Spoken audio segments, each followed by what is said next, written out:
حمام شیخ بهایی.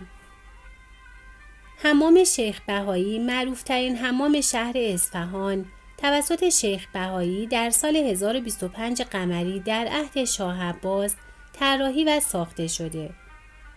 حمامی تاریخی که میان مسجد جامع و هارونیه در بازار کهنه نزدیک بقعه معروف به درب امام واقع شده. به واسطه ویژگی منحصر به فرد خود با افسانه‌ها و داستان‌های گاهی متناقض آمیخته شده. شیخ بهایی از بزرگترین دانشمندان عصر صفوی است که در علوم فلسفه، منطق، هیئت و ریاضیات تبحر داشت و مجموعه تألیفاتی که از او بر جای مانده در حدود 88 کتاب و رساله است. وی که بنابر وصیت خود در جوار مرقد مطهر حضرت علی ابن موسی رضا علیه السلام دفن شده، در میان عموم مردم به مهارت در ریاضی، معماری و مهندسی معروف بوده. معماری مسجد امام اصفهان و مهندسی حصار نجف، ساخت ساعت آفتابی در حرم امام رضا و مهمتر از همه ساخت بنایی که سالها ذهن ایرانیان و جهانیان را مشغول کرد، از شاخص‌ترین اقدامات مهندسی و معماری است که به شیخ بهایی نسبت دادند. گرمابه‌های متعدد و مختلف اصفهان خود نمادی از ذهن خلاقانه ایرانیان در معماری است. به گونه‌ای که در آنها مکانی با سنگ مرمر خاص برای ماساژ کمر، مکان‌هایی برای استراحت، صرف غذا و نوشیدن گلاب اصفهان قابل مشاهده است. در این میان معماهای حمام شیخ بهایی از مهمترین رازهای نامکشوف بناهای تاریخی است. به گونه‌ای که پس از گذشت سالیان سال هنوز دانشمندان نتوانستند به شکل 100% به معمای روشن بودن همیشگی شمعی که مخزن این حمام را گرم کرده پی ببرند. معمای دیگر این حمام گرم شدن مخزن بزرگ آن با یک شمع بوده است. این حمام در شعاع 100 متری جنوب گنبد نظام الملک، جنوب مسجد جامع عتیق در محله دردست قرار دارد و گرچه از نظر معماری دارای ویژگی‌های حمام‌های دوره صفوی است، اما در اقوال تاریخی از آن با عنوان حمام اسرارآمیز نام برده شده، چرا که آب خزینه‌ای آن بدون مصرف انرژی مستقیم گرم می‌شده. به عبارتی سیستم گرمایی این حمام از شاهکارهای مهندسی با استفاده از قوانین فیزیک و شیمی محسوب می‌شود. گرم شدن مخزن حمام شیخ بهایی با یک شمع و روشن بودن دائمی آن مطلبی است که در آن شکی وجود ندارد، اما هنوز نمی‌توان درباره چگونگی این موضوع مطلبی قطعی بیان کرد و تمام موارد بیان شده از حدسیات با توجه به شواهد پیرامونی به دست آمده. این احتمال وجود دارد که یک سیستم سفالینه لوله‌کشی زیرزمینی در حد فاصل آبریزگاه مسجد جامع و این حمام وجود داشته که با روش مکش طبیعی گازهایی مانند متان و اکسیدهای گوگردی را به خزینه حمام هدایت می‌کرده و طبق محاسبات دقیقی که شیخ بهایی انجام داده بود و با طراحی خاص خزینه، این فاضلاب تبدیل به گاز متان شده و به عنوان منبع گرما در مشعل خزینه می‌سوخته. بسیاری از بناهای اصفهان دارای معماهایی بوده که پس از مدتی کشف شده. به طور مثال راز حرکت مناره‌های منار جنبان از نظر سازه‌ای اکنون برای ما مکشوف است، اما در ارتباط با حمام شیخ بهایی هنوز هیچ چیز به شکل قطعی مشخص نشده. کشف تنبوشه‌های سفالی و چاه‌های مرتبط در مجاورت حمام شیخ بهایی. در جریان مرمت خانه شیخ بهایی در مجاورت این بنا در کف زمین تنبوشه‌های سفالی و چاه‌های مرتبطی پیدا شده که نظریه نخست را در ارتباط با تامین انرژی این شعله تایید می‌کند. ضمن اینکه با مطالعات باستانشناسی در این منطقه مشخص شد که فاضلاب شهر اصفهان توسط لوله‌های جمع‌آوری فاضلاب وارد خزینه حمام می‌شده. امروزه تولید گاز از فاضلاب با عنوان بیوگاز نامیده می شود که یکی از تخصصهای مهندسین بهداشت و محیط زیست است و در کشورهای اروپایی و آمریکا از این سیستم به عنوان بازیافت فاضلاب و تهیه سوخت استفاده می شود. اما معمای دیگر این حمام این است که چگونه یک شمع میتواند یک مخزن آب را گرم کند. در سالهای اخیر یک مخترع مشهدی پس از 300 سال با شبیه سازی حمام شیخ بهایی احتمال دیگری مطرح کرد. علیاصغر برهمند رئیس انجمن مخترعان خراسان رضوی و طراح شبیه سازی حمام شیخ بهایی مدعی شد که منبع آب این گرمابه از طلا بوده و با توجه به اینکه طلا رسانه‌ترین فلز انتقال گرماست با حرارت کم انرژی زیادی تولید و آب منبع گرم می شده. در طرح شبیه سازی شده به علت دسترسی نداشتن به طلا از مس استفاده شده که در حمام منازل هم قابل استفاده است و موجب صرفه‌جویی 30% در مصرف سوخت می شود. این اثر پژوهشی که به تایید انجمن مخترعان خراسان رضوی رسیده، موفق به کسب 2 نشان طلای سوئیس در سال 2006 و مدال طلای مسکو 2007 شده. در واقع بنابر نظر برهمند، شیخ بهایی با استفاده از طلا که رسانایی بالایی دارد و در انتقال گرما نقش مؤثری ایفا می‌کند، منبع این حمام را ساخت و به دلیل استفاده از طلا و جلوگیری از سرقت آن، راز ساخت آن را پنهان نگه داشت. دلیل خاموش شدن شمع حمام. گرماخانه شیخ بهایی دارای 2 سربینه است که سربینه بزرگ متعلق به مردان و سربینه کوچک متعلق به زنان است و دارای استخر و تعدادی خزینه و آب انبار است.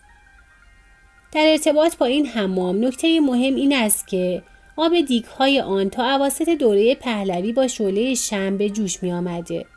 اما اکنون این سیستم کارایی ندارد که دلایل مختلفی برای این امر ذکر شده.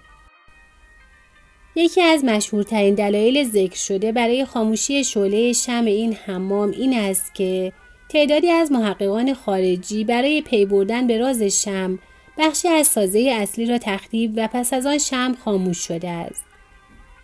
حمام شیخ بهایی در سال 77 به عنوان یکی از آثار ملی ایران به ثبت رسیده و تا 20 سال پیش همچنان این بنا به عنوان حمام استفاده می شده. گرم شدن حمام شیخ بهایی با استفاده از روغن عصارخانه. نظریه دوم مبنی بر این است که سوخت مورد نیاز جهت گرم کردن حمام از عصارخانه مجاور تامین می شده. عصارخانه به عنوان محلی برای تهیه روغن از دانه‌های گیاهی شناخته می شود که در زمان صفویه در مجاورت حمام قرار داشته. برخی از محققان معتقدند روغن‌های این عصارخانه به عنوان منبع سوخت خزینه حمام مورد استفاده قرار می گرفته. عصارخانه جماله. اینجا 20 سال است که دیگر کار نمی کند. ولی هنوز هم از درونش بوی روغن و کاهگل می آید. عصارخانه جماله از آن جاهایی است که فقط قدیمی‌های اصفهان آن را می شناسند. در عصارخانه عصاره دانه‌های روغنی را می گرفتند و برای همین چنین اسمی رویش گذاشتند. عصارخانه جماله در زمان شاه عباس اول صفوی ساخته شده و زمانی محلی برای تامین سوخت چراغ‌های پیه‌سوز بوده. البته محصولات عصارخانه را برای مصرف پزشکی و خوراکی هم استفاده می کردند. وقتی وارد ساختمان می شوید، چند خمره بزرگ می بینید که هر کدام را برای یک روغن خاص استفاده می کردند. بعد از روغن کشی، دانه ها را به عنوان کود و خوراک دام استفاده می کردند. در عصارخانه ها جایی هست به اسم تابوخانه که در آن دانه ها را بو می دادند. عصارخانه جماله 3 طبقه دارد و هر کدام از طبقه ها کاربرد خودشان را داشتند. طبقه بالا محل استراحت کارگرها بوده. به زیر زمین که بروید اتاق تاریکی می‌بینید که نورش را از سقف می‌گرفته. عصارخانه جماله یک شترخوان هم دارد. شترخوان جایی بوده که بار شترها از آنجا وارد عصارخانه می‌شده. در ساختمان یک تیر خیلی بزرگ هست که 30 متر طول دارد و برای همین به آن شاه تیر می‌گویند. در کل عصارخانه جماله یک جای تاریخی زیباست که 300 سال از عمرش می‌گذرد. معماری معماری حمام شیخ بهایی به سبک صفویه بوده و ویژگی‌های خاص خود را دارد. این حمام از بخش‌های مختلفی نظیر حوض، استخر، خزینه، 2 سربینه مخصوص بانوان و آقایان، گرمخانه و آب انبار می شود. سقف گنبدی، تزئینات و نقاشی‌های از گل و بوته و پادشاهان و کاشی‌کاری‌های زیبا بر روی دیوارها و سقف گنبد را خواهیم دید.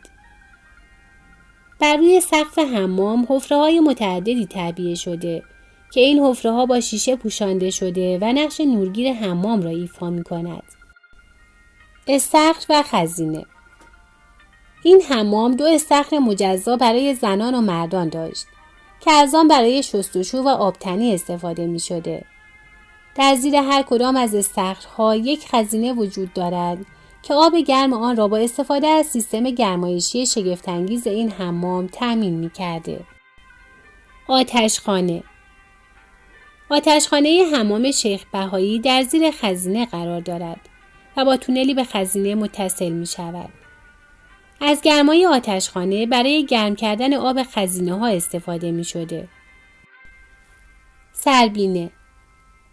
سربینه اولین فضایی بود که افراد پس از ورود به حمام با آن روبرو می شدند. این فضا به عنوان رختکن عمل می کرد و مکانی برای تعویض لباس و آماده شدن برای استحمام بوده. سربینه ها معمولاً با تزئینات کاشیکاری و نقاشی های دیواری فضای زیبا و دلنشین داشتند. حمام شیخ بهایی 2 سربینه مجزا برای زنان و مردان داشته. آب انبار. این حمام آب انبار بزرگی داشت که آب سرد ضروری حمام را از طریق قنات تامین و در خود ذخیره می کرده. شیخ بهایی نقش بسیار مهمی در جاویدان شدن معماری دوران صفوی در تاریخ ایران داشته. بسیاری از بناهای زیبا و جاذبه‌های گردشگری اصفهان از جمله کاخ عالیقاپو، 33 پل، مسجد امام و پل خواجو سازه‌های شیخ بهایی در دوران حکومت صفویه هستند. در احاطه وی به مهندسی مساحی تردیدی نیست و بهترین نمونه‌ای که هنوز در میان است نخست تقسیم آب زاینده رود به محلات اصفهان و قرای مجاور رودخانه است که معروف از هیئتی در آن زمان از جانب شاه عباس به ریاست شیخ بهایی مأمور شده و ترتیب بسیار دقیق و درستی با منتهای عدالت و دقت علمی در باب حق آب هر ده و آبادی و محله و بردن آب و ساختن مادی‌ها دادند که هنوز به همان ترتیب معمول است و اصل تومار آن در اصفهان است. از دیگر کارهای علمی شیخ بهایی طرحریزی کاریز نجف آباد اصفهان است که به نام قنات زرین کمر یکی از بزرگترین کاریزهای ایران است و از مظهر قنات تا انتهای آبخور آن 9 فرسنگ است و به 11 جوی بسیار بزرگ تقسیم می شود. سپاسگزارم که تا آخر این ویدیو با ما همراه بودید. برای دیدن ویدیوهای بیشتر کانال ما را لایک و سابسکرایب کنید و روی زنگوله بزنید و نظرات زیبا و سازنده‌تون رو با ما به اشتراک بذارید.